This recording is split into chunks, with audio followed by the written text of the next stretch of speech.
Welcome to Tenacity with Sonia C., the podcast where we dive into stories behind success, uncovering lessons learned and the insights gained by leaders and innovators in the business world. I'm your host, Sonia, and let's get started. Today's guest joining us is Robert Brill. Robert is a mastermind behind a multi-million-dollar advertising agency that started from scratch and skyrocketed to success.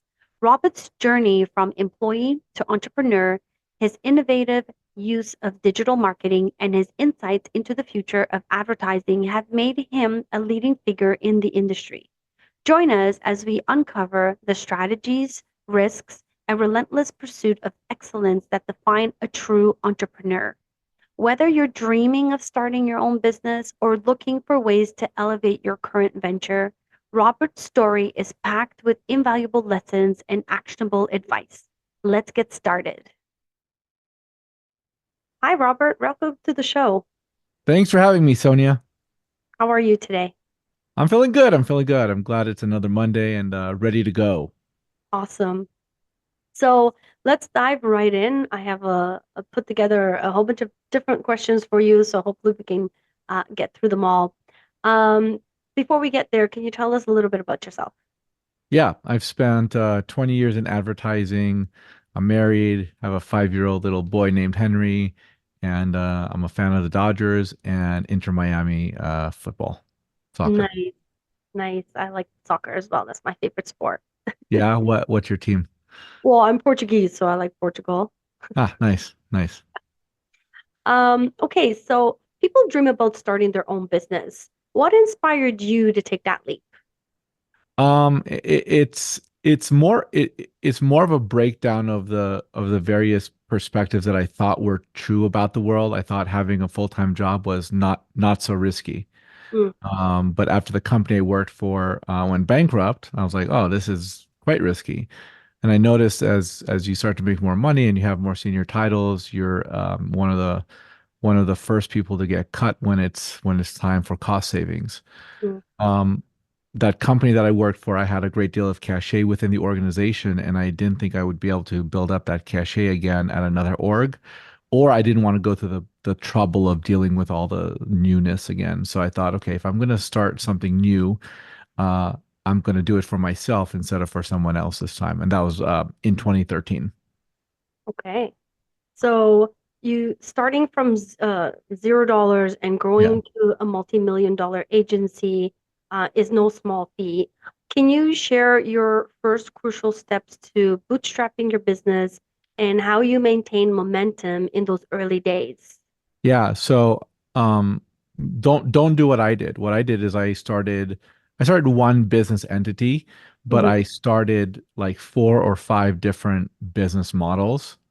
Like I was like, I'll do social media marketing and I'll do influencer marketing. I'll be an influencer and I'll do digital advertising consulting. But the thing that stuck for me was digital ad buying advertising space to generate leads and sales.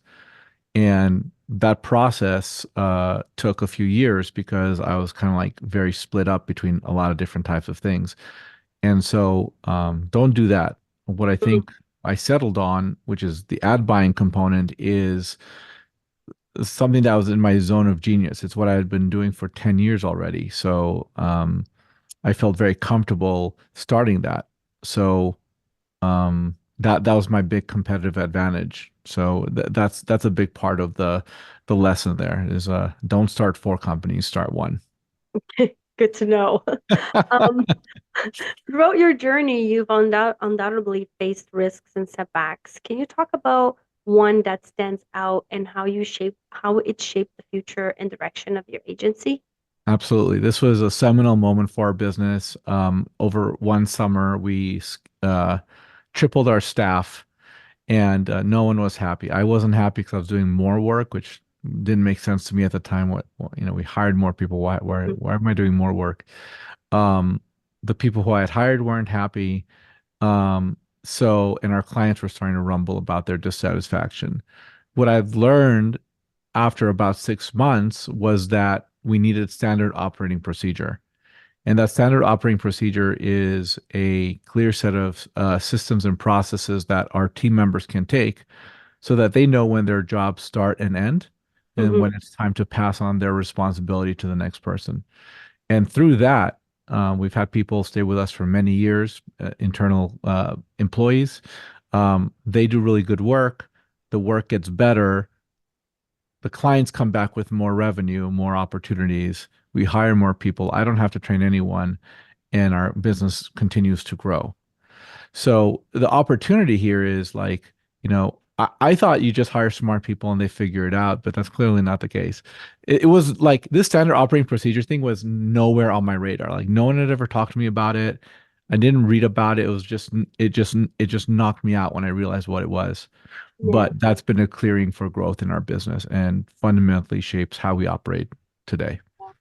One of the things I love discussing with all of our uh, guests is, some of the failures, because I feel like everyone talks about success and how they reach success, but there's a lot of failures that happen before you can get there.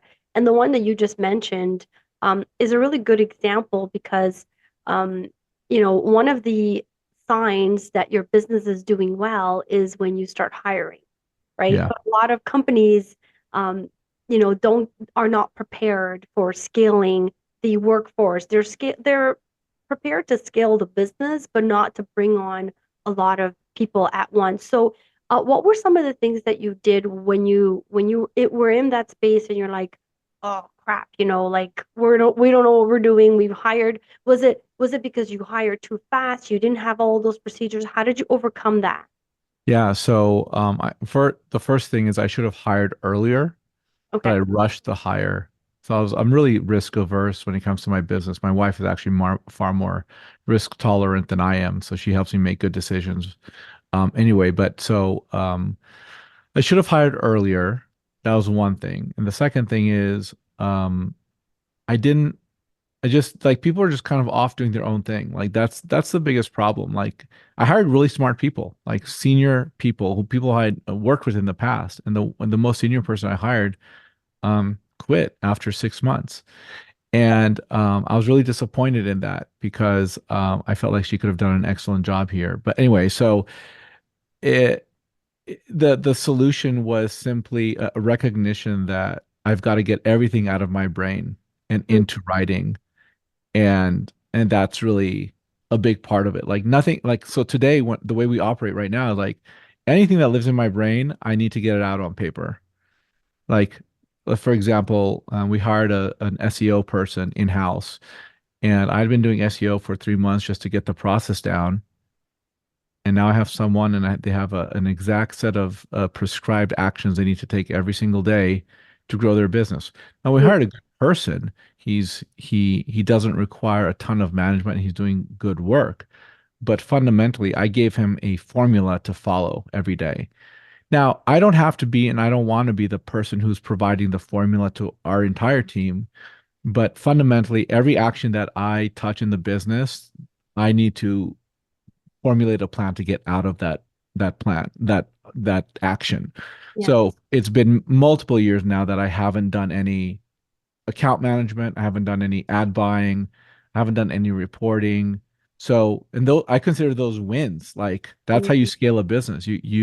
And by the way, that's really important for even if you're not the business owner, if you're a manager, like you need someone who can actually do your job so you can get promoted. Yeah.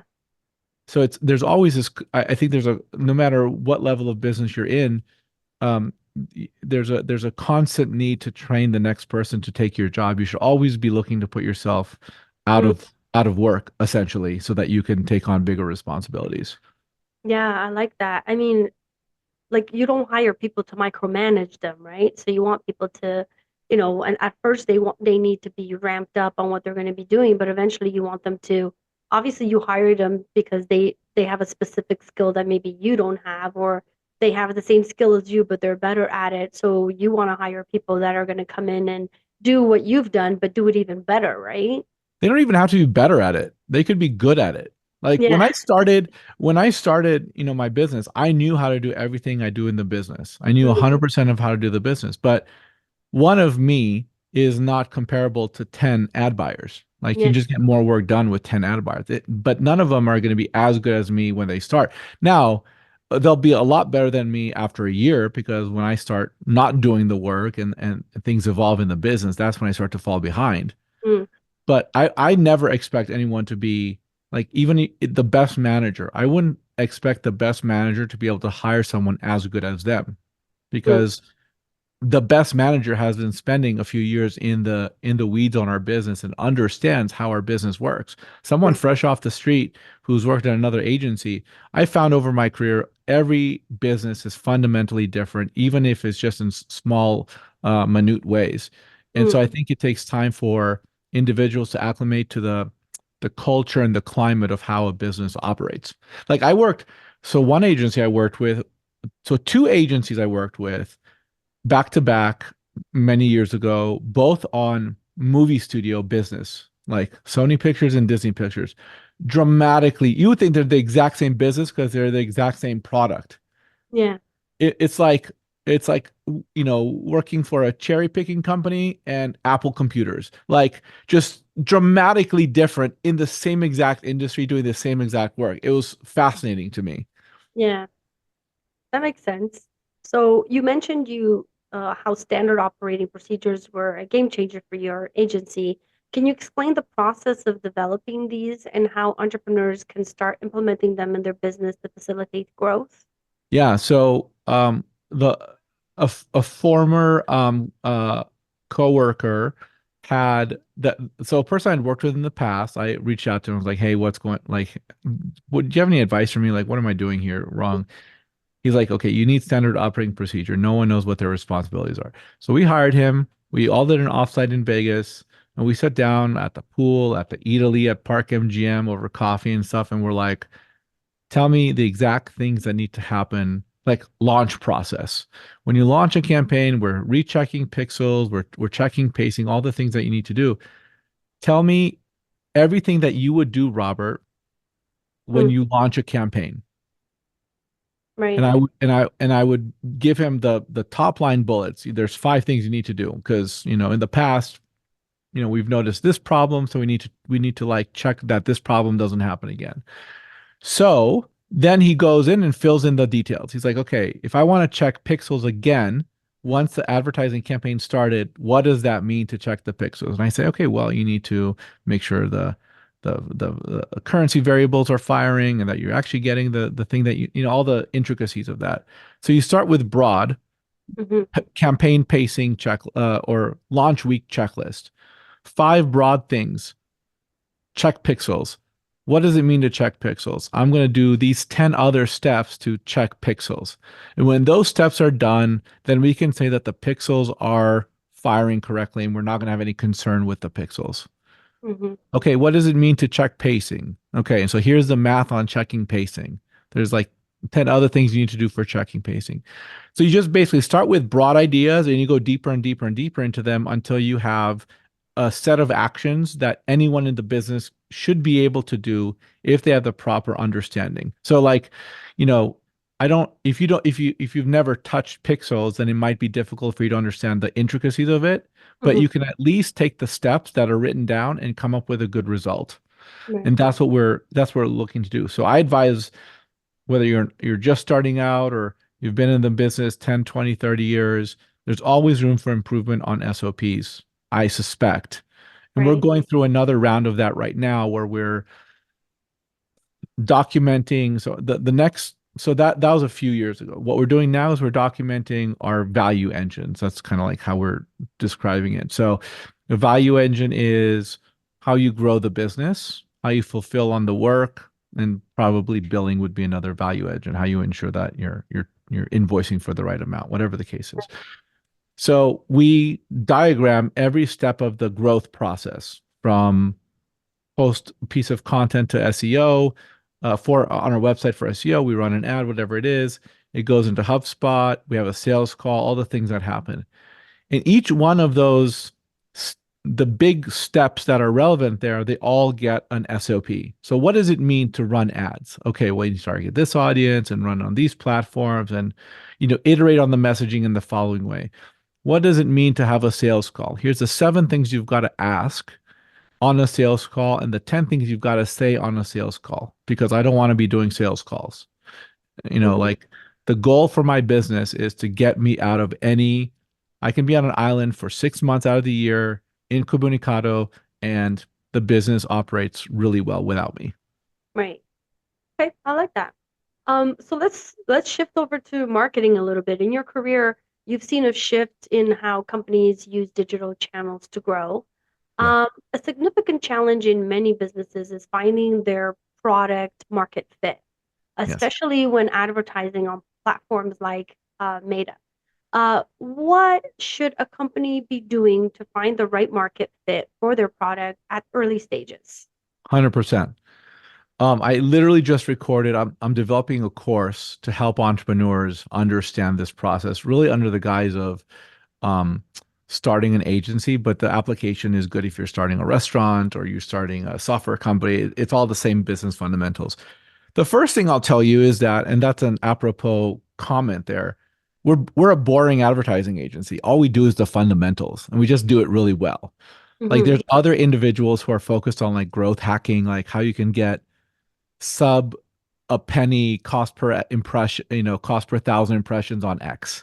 Okay, that's fine, but that's going to be good for like 3.5 months and then it'll change. So we're really focused on the fundamentals.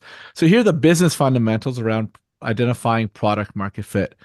Number one, determine that you have a good product that people want. Like in Los Angeles, there's no Caribbean fast food. You know why? Because no one wants Caribbean fast food. Okay. I suspect, I mean, I'm not an expert in the restaurant industry, but I suspect that if companies have tried, right? So if you're going to be the person who's going to bring a Caribbean fast food to Los Angeles, that might be a bad move because you might not have enough people who want what you have. Hmm. So product market fit, make sure there's a market for it. The second thing is make sure and there's like a bunch of different things, but the second thing is you want to look at the urgency component of your business. Um, if you're not offering something that solves an urgent pain point, it's going to be trouble for you to get a customer. And so what I mean by that is when I went to market, so I spent about 2 years determining product market fit for my ad buying business. And what I had learned is that, consulting was cool. Like I thought, oh man, I'm going to be a consultant. That sounds so fun. But Hmm. no one wanted consulting work because half the people I talked to didn't know what a consultant actually does. And frankly, I still to this day don't know what a consultant does. People who work at consulting firms practically don't know. Anyway, um, they do know, but like to the layman, like no one understands what consulting is. It's just a bunch of synergies and removing redundancies. It's weird. So, like if I go and say I'm going to help you with your systems, people are like, cool, that's maybe a little bit interesting, but you know what their urgent pain point was? We need better ad buying. Mm. We need people to run ads so that we can make money on the ads that we're running. Like, oh, that's interesting. So you're not going to pay me for my time and my thinking. You're going to pay me for my doing. Well, duh, that's the thing I'm the best at.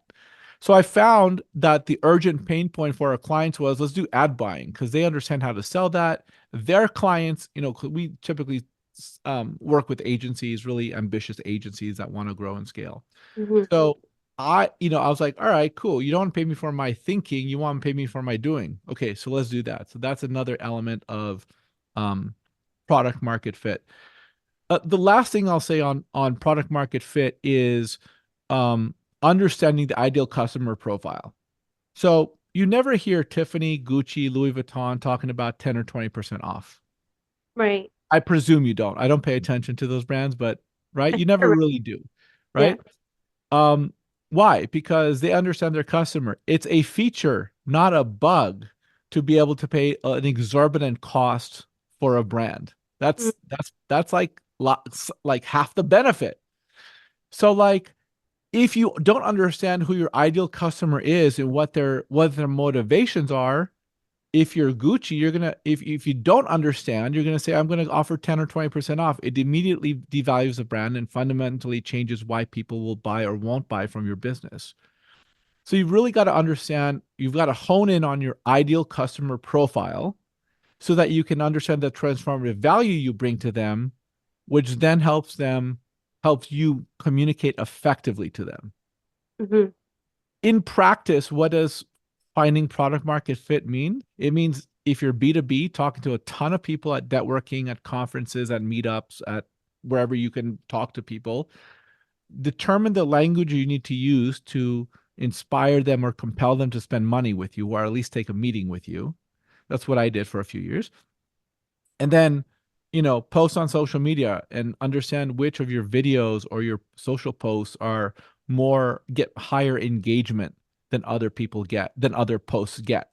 Because the ones with the higher engagement resonate better. The algorithm likes it, so it pushes it out, and people like it, which keeps the algorithm pushing it out. So there's sort of a dual benefit there.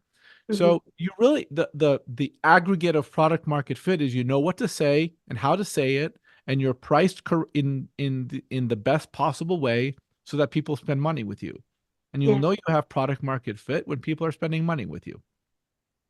right. So there are over 100 million companies advertising on Meta.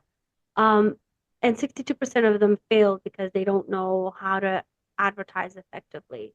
With so many companies struggling to use it effectively, what are the top mistakes businesses make when advertising on this platform? And how can they pivot to be more, how can they pivot to more effective strategies? Right. So there's a few things. Most companies that are running ads on Meta are small businesses, like the Right. vast majority by volume. Then you have the small and mid-size businesses who have 10 to $100,000 a month in Meta, and then you have half a million and etc. So I'm gonna first address the small businesses. The fundamental biggest mistake is that they press the boost button. They boost a post. Oh, What they don't understand is the following, that boosting a post is advertising. They don't understand that you're spending money to buy a message to reach a customer, and there's no strategy behind it. They're often optimizing to likes, comments, and shares. Likes, comments, and shares don't pay the bills. yeah. Leads and sales pay the bills. So don't optimize to likes, comments, and shares unless you have a full on, really thought out strategy, which a lot of small businesses don't because they're not paying experts to do the investment for them.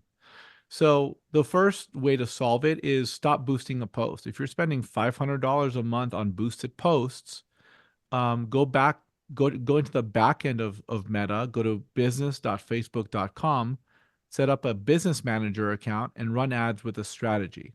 So that's the first thing. The second thing is you should never say, well, I created the post, so I might as well spend money for people to see it. That's the worst reason to spend money on a post. Why? Because there's a decent chance that that post is not good enough. Advertising is a meritocracy. Creative, the post that you create, you need to create a bunch of posts, and one of them will be your best. So Hmm. here's a method to find which creative executions are your absolute best. And this is how you train Meta's machine learning algorithm to find your best customers. So you go into the backend of Meta, you set up your ad account, and you target your audience by age, gender, and location as broad as possible. So if you're B2B services like we are, we can transact with people, with companies all across the United States. So our broad audience for location, for geography is the entire United States. If you're a restaurant and your people will drive no more than 5 miles to your restaurant, which a lot of times is the case, then your broad target is going to be 5 miles Right. for geography. And then age and gender to the same principle, as broad as you possibly can do it. Then you're going to deploy a creative testing framework. And we have a 13-minute video on our website that details this so you can do it effectively. But fundamentally, it's the following. You create 5 ads per month. And when you create an ad on Meta, when you create 5 ads, you create 5 primary texts at the top, 5 images or video in the middle, and 5 headlines at the bottom. You're not just going to run those 5 ads, you're going to disassemble and repopulate those ads in all the possible different combinations. So you have a total of 125 different ads that you can run. But you're not going to run 125 different ads. It's too expensive and it's not worth it's not worth the time. What you're going to do is use control and variable testing. You're going to use science powered by Meta's algorithm to identify which one ad out of the 125 is your absolute all-star ad, your best ad out of the 125. And you're going to find this out over the month. And you're going to run, there's a specific way you got to set up the ads.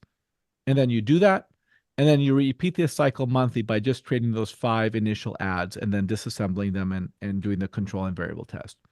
Over time, what ends up happening, in addition to the fact that you're helping Meta understand who your best customers are, the ads will tell you which products and services, offers, discounts, and audiences are the most effective for your business, Mhm. which means you are also conducting market research to further improve your product market fit so that you can understand how best to talk to the marketplace in the way that is most likely to generate a lead or a sale for your business.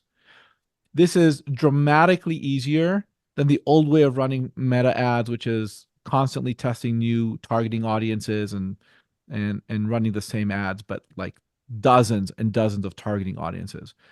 So, and you don't have to take my word for this. Meta has published something called the Performance 5, and this is how we deploy the Performance 5. It's their sort of like mission on how they want advertisers to use Meta. So Mhm. number one, don't use the boost post. Number two, go into Meta's backend and do the broad targeting and the creative testing to train Meta's machine learning algorithm. Okay. So you mentioned most companies don't know how to use the data from advertising to make better business decisions. I know you went into it a little bit, but data is crucial to refining advertising strategies and making informed business decisions. Can you discuss how businesses can start to collect and analyze advertising data to improve their outcome effectively? Sure. So there's two things you need when you run an advertising campaign. You need to generate sales to keep your accounting team busy. And Mhm. that's where most people stop. They just are like, all right, cool. We got sales, we're cool. You also need to generate real-time feedback. Advertising is a real-time feedback loop to understand who your best customers are and what the marketplace wants from you. So the creative testing framework that I just described is one way of looking at the data. But fundamentally, what you want to do, like if you look at, for example, if you post on TikTok, we post on TikTok 5 to 7 times a week. Mhm. We start to understand which hooks and intros are most interesting to our audience because we look at the engagement on it. We look at where we get the comments that we're looking for. And so we start to understand how to talk to the marketplace because we keep track of which posts give us the right comments. Like for example, in our recent video I posted, I said write in Facebook ads in the comments so that you can get this 13-minute framework on how to run Meta and Facebook ads. And so we paid attention to which videos get more comments and which videos get fewer comments. Okay. So one way you can do that is just by paying attention to the engagement on your videos. The second thing you're doing is you're looking at the click-through rate, you're looking at the cost per click, and you're looking at the like cost per acquisition that you're getting for each of your ads. And you can look at this by creative development, you can look at this by platform, you can look at this by product. And fundamentally what you want to understand is if you're selling 5 e-commerce products, you may have an idea of which product is the best because you know the manufacturing of it, you think it's the best, you put in the most work on it, whatever the case is. And that product may be product A. You think product A is the absolute best product you have. But guess what? The marketplace doesn't know any of that and they really like product D. So you can then, and you'll know that based on the fact that you spend $10,000, you get far more sales on product D than you get on product A, even though you think product A is better. Doesn't matter what you think. What matters is what are people buying. Yeah. So when you look at advertising through the lens of a scientist, a tinkerer, a person who wants to understand data, you will really get a sense of what you will hear the marketplace giving you feedback if you're looking for it. Okay. So I know that like when you go into Google and you Google something, the first top results that always come up are the sponsored ads. And most people that I talk to, they always skip over that and go over to where there is no ads, and they like selecting that instead. So with social media now having more and more ads and the digital landscape changing and people wanting more authentic content on social media, how do you see ads changing over time in the social media platforms, just like it is with Google, where people are skipping over the ads? 2 to 20% of people are clicking on the ads. Okay. People will report whatever they want to report because people don't like ads when you ask them, but what's beautiful about it is you have those really high click-through rates on Google search. So it's still a very important part of how we discover information. People also don't like ads, but they like the benefits that ads give them, like, access to Facebook for free, that type of thing, Mhm. or access to X for free. Um, so I think customers are really going to be are really gonna say they don't like ads, but their behavior tells a different story. Mhm. Which is why digital advertising is like a $306 billion business, because it's important. That's not including television or radio, stuff like that. Um, so I think I actually don't recall your question, but I want to hear your question again. But I think fundamentally, what matters is hire an expert to help you navigate the waters. I was in Costa Rica uh, a decade ago, and there was like it was in Tamarindo, and it was great. It was a resort. It was beautiful, and we wanted to go past where the resort was, and there was just like this one guy in this little boat. He was like, "You have to take this boat. I'm going to charge you like some small amount of money because there's alligators in the water. Oh, okay. So Good like to you know. might die if you go into that water." Okay, that's glorious. Yeah. That's what you need for advertising. Right. Because yeah, if you just read not you specifically, but like if the mom and pop business owner just reads the headlines and says, "Well, my audience is not on Facebook anymore, they're on TikTok," they don't understand how powerful the Facebook algorithm is, for example. Right. And they're going to make bad investment decisions because they're not actually digging deep. And by the way, the beauty of it is no one expects any company to be an expert in advertising. Right. Just like you wouldn't expect me to be able to fix your car, I'll just break it. And just Right. like people will go to the plumber and they go to the doctor when they don't feel good. So I think the biggest mistake businesses make is they expect people to pay them for their expertise, their special sauce, as it were, but they don't want to pay the experts for their expertise and their special sauce. Got it. So another question to that. So for people that are trying to get into the ad space through social media, I realize that they should hire an expert so they don't spend all this money and not really knowing what they're doing. But if someone is trying to go at it on their own, I'm starting to get the feeling in this conversation with you that like different platforms cater to different audiences, right? So there's TikTok, there's Facebook, there's Instagram, and all the other ones, right? Should you be creating different ads for different demographics on each one? My so I think, should you? Theoretically, yes. Could you? Is it the best use of your time? Most likely no.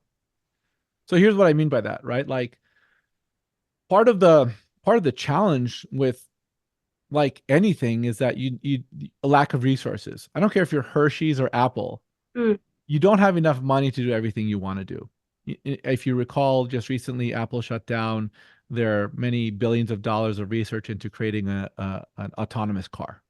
right. Yeah. Like theoretically, they have the money to do it, but they don't feel like it's a good use of their money. So could you make original content for each platform? You could. It's just not a good use of your investment. So a lot of what we espouse is what's going to give you the biggest return for the lowest cost, and what's going to give you the biggest return for the least amount of time spent. Because you want an entrepreneur who's lazy. Because the lazy entrepreneur is going to give you the fastest path to getting the thing done without all the superfluous work.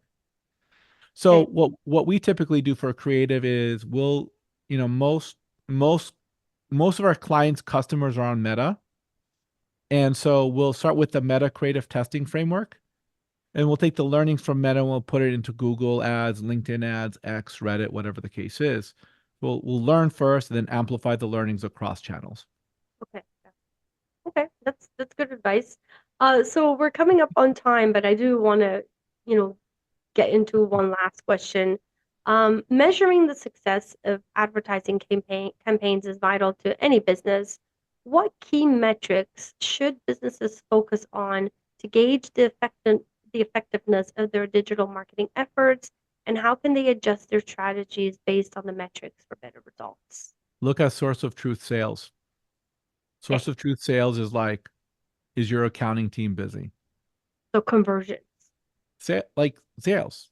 Now, here's the thing. The immediate follow-up question is going to be, but how do you differentiate between what is and this is a good like TikTok video right here. How do you differentiate between sales that are coming from your ads that are coming from organic, that are coming from referrals, that are coming from some Backlinks. backlinks? Mhm. Right. And the answer to that question is refer to the orchestra. The orchestra and the symphony. The orchestra is comprised of like 30 different professionals who play an instrument really well. No one of those, like the one of 27 violinists that are in the orchestra. I don't know. I'm making up. I don't know how many people are in an orchestra. I probably should since I talk about this a lot. A lot. The one violinist is not going to be able to do as well as 20 violinists and they're not going to be able to do as well as the entire orchestra combined.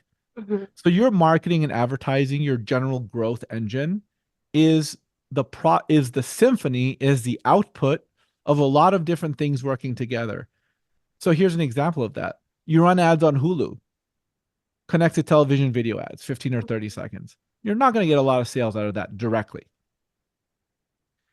But you have more people who are paying attention to you. So when they see your Facebook ad, they're more likely to click. Now they have a frequency of 2. They've seen you twice. Mhm. The third or fourth or 10th time, because it takes a lot of frequency for people to take action. But eventually they see you enough that they go to Google you. So all of a sudden, and they're going to skip the search, right? Let's say 98% of people, between 70 and 98% of people skip the search, the paid search, and they go directly to the organic links. Mhm. All of a sudden, you look like an SEO genius because your SEO is doing better. Right. But that's powered by demand that's being generated from advertising. Right. And that's how they all work together. Okay. I know I said that was my last question, but I have another one that I just thought of. Yeah. So there is B2B, business to business marketing, and then there's B2C, business to consumer. Mm-hmm. When it comes to social advertising and ads, is it effective for the B2B market? I feel maybe I'm wrong, but I feel like it's more catered towards B2C because it's consumers that are swiping on their phones. But how can B2B effectively use social media as well? You execute on the fundamentals. The long answer to that, by the way, is you start with a strategy, you understand your goals, you work with an expert practitioner like the Brill Media team so that we can help you turn your goals into tactics that turn into business. And we do the fundamentals really well. So what are the fundamentals? Go where your audience is. Facebook is like, and Meta, so collectively Facebook and Instagram, Hmm. it's essentially an index of the United States population. And I don't know these numbers, but let's just say people over 65 represent 20% of the population. Okay, Meta might have 21%, let's say, of their total composition of their audience Hmm. is over 65. So it like mirrors a little bit the like larger population. And let's say Right. people 18 to 34 are 40% of the population. Meta is going to have 38% of the composition of Meta is going to be 18 to 34. So slightly less, but still a bunch of people 18 to 34. Yeah. Now those people, so you have to consider that Meta is a reflection of the overall population, which means that chances are your customers are on Meta. So I'll give you an example of that. One of our clients were selling bricks, which is crazy, which is probably because I'm thinking about it because I'm looking at your background. We're selling bricks, literally bricks. Their customers are on Meta because the guy who's buying bricks also has his aunt in Cincinnati who he wants to be connected with. Like they're all there. Now, then you have to determine what's the best use of your investment. Chances are LinkedIn will be a better place Mm, than Meta, but the okay. algorithm on Meta is really strong. So it's about understanding the fundamentals and then deploying them in a way that's effective. And by the way, Hulu ads are going to be important because your guy who's buying bricks to build buildings likes to watch The Bear on Hulu. Right. Right. That's a good point. Yeah, I hadn't really thought about that. No, that's a really good point. Uh, so anything that you want to leave our audience with to think about, for founders who are halfway through their journey, looking to pivot, entrepreneurs who are looking to leave their full-time jobs and start either a full-time business or a side hustle, what do you want to leave us with? Yeah, you're always making the you've always got to like make an assessment of do you have time or money in general, in the macro and the micro. In the macro, you're going to set a strategy. If you have money but not time, you really want this thing to grow. You can spend money on hiring experts far more easily. You can spend money on advertising to determine product market fit. But if you have time but not money, which I ultimately, as an entrepreneur, I had a fair amount in the bank when I started the business off of money that I saved, but I operated as if I had nothing in the bank and I had to scrape by Hmm. because I wanted more runway in the business. So there's always this inflection point on like decisions you make. Is it worth my time to figure out how to build a website? Maybe. If you want to learn how to build a website, like for me it is because I didn't know how to build a website and I still don't know how to build it, but I know how to manage it. Hmm. It's valuable to me because I'm a marketing guy. But if you're selling bricks, it's probably not valuable for you to build a website. So pay someone $1,000 or $2,000 or whatever your number is so you can build a website. And you never have to Yeah. worry about this stuff again. There's always this give and take between time and money. Um, Hire the experts to save you time and save you money because when you don't do it effectively, you are spending your time and your money hundreds of hours and probably tens of thousands of dollars to do it wrong, but you could Yeah. spend like $3,000 and do it really, really correctly. Yeah. That's a good point. Well, thank you so much for coming on the podcast and sharing all your insights with us. I'm sure our audience is really going to benefit from it. I appreciate your time today. Thanks, Sonia. And that's a wrap for this episode with Robert. He has shown us what it truly means to be tenacious in a world of entrepreneurship. We've learned about the critical steps of finding product market fit, the importance of data and refining advertising strategies, and how to navigate the ever evolving landscape of digital marketing. Robert's insights into common pitfalls in advertising on platforms like Meta and the significance of measuring campaign success offer a roadmap for businesses aiming for sustainability and growth in the digital age. To our listeners, thank you for joining me on this journey of discovery and inspiration. Don't forget to subscribe to this podcast on your favorite platform. Leave a review, tell me what topics you want me to explore for future episodes. Remember, the future belongs to those who embrace change with innovation and tenacity. Keep striving, keep innovating, and most importantly, stay tenacious in your pursuits. Thank you for tuning in, and I look forward to bringing you more inspiring conversations on our upcoming episodes. This is Sonia signing off, but as always, remember to chase your dreams with tenacity.